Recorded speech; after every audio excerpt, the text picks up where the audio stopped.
जैसा कि आप सब जानते हैं, भाग्य और कर्म के ऊपर हमेशा बहस होती आई है। मैं उसी के ऊपर कुछ कहना चाहता हूँ।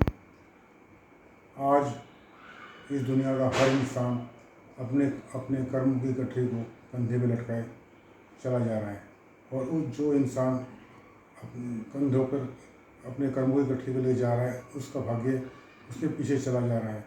वो दाएं मुड़ता है, उसका भाग्य दाएं मुड़ जाता है। वो इंसान कर्मों की गठरी को लेकर बाएं मुड़ता है, उसका भाग्य बाएं मुड़ जाता है। और वो सीधा जाता है तो उसका भाग्य भी उसके पीछे पीछे चलता हुआ चला जाता है।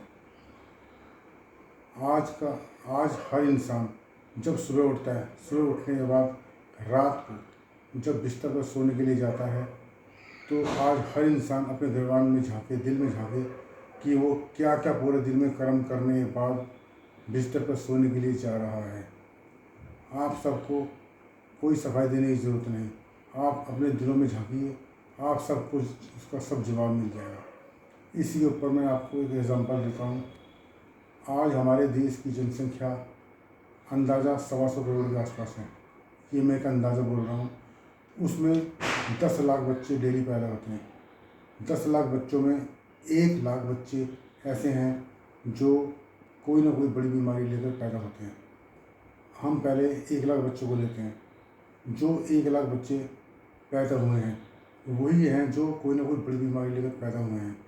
हम उनको कह सकते हैं कि वो बच्चे अपने पिछले जन्म में कोई उन्होंने ऐसे कर्म किए होंगे कि उनको अब कुछ बीमारी के साथ पैदा होना पड़ रहा है और वो देख रहे हैं अपनी बीमारी को। या हम दूसरे सेंस में बोल सकते हैं कि उनके मम्मी पापा का कोई पिछले जन्म में ऐसा कर्म हुआ कि उनको अपने बच्चों को ऐसा देखना पड़ रहा है। अब हम 1 लाख बच्चों को और हटा देते हैं, बचे 9 लाख बच्चे जो पूरी तरह से स्वस्थ पैदा होते हैं। अब जो वो 9 लाख बच्चे पैदा हुए उनका देखिए, जब वो बच्चे 1 महीने से लेके और 10 साल तक होते हैं, जब तक उनके ऊपर उनकी माँ का कंट्रोल होता है। उनकी माँ अपने बच्चों को पूरा ध्यान रखती है, बेटा ये खाओ, बेटा ये मत खाओ, बेटा ये खाओ, एक एक चीज़ का ध्यान रखती है। और बच्चा भी अपने माँ के ऊपर इशारों पर चलता है। उस समय उन बच्चों को कोई बड़ी बीमारी नहीं होती, बिल्कुल सेफ रहते हैं, क्योंकि वो अपने माँ के अंडर में रहते हैं।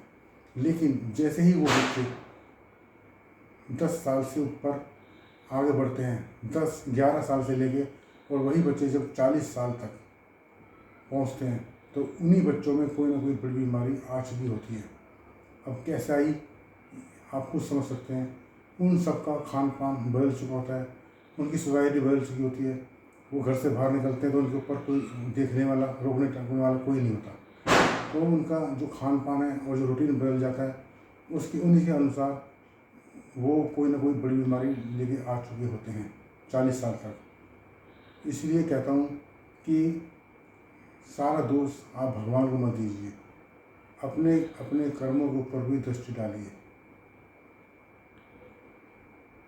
धन्यवाद।